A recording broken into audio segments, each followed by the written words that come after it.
Good day, seve saNkulunkulu.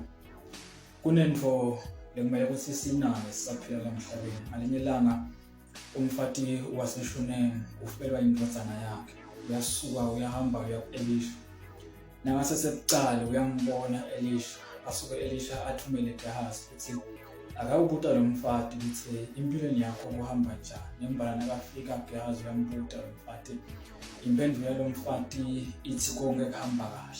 Nangasuka lapho lo mfati waqhubeka waya wakhuphukela ku-Elisha. Nakafika ku-Elisha wafika wathulela inhliziyo yakhe Elisha ukuthi umfana wakhe sofile. Kwaba ngilapho khona asitakala khona. Nakafika Gehazi akhanza lo mfati wafika wamsusa ku-Elisha. Empilweni kunebantu lekumele ukuthi sibacaphele.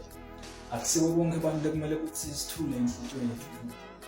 Akusibo bonke abantu lekumele ukuthi sibatshele konke lokwenteka empilweni yethu njengoba kunjalo. Ngoba kukhona ihlobo lebantu loluthide lolutivela lujabula ngalesikhathi wena kungakhambeli kahle. Lomnye umuntu angazabubuta ukuthi kuhamba njani empilweni. Hayi ngoba akubuta ngenhliziyo lenhle, but because ufuna ukuthi comparisha nawe ukuthi wena sowuphi with life. Nangabe wena sohambe kangcono kunaye, utawutivela mncane, utawuba nenhliziyo lenhle.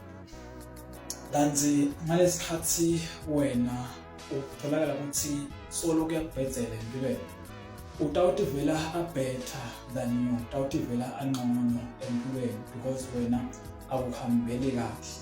iBhayibheli liqinisile nalithi inhliziyo yomuntu yimbi ubani longayazi. So it is very much important bantu baNkulunkulu ukuthi singahambe sikhuluma noma ngayini kubantu about our lives.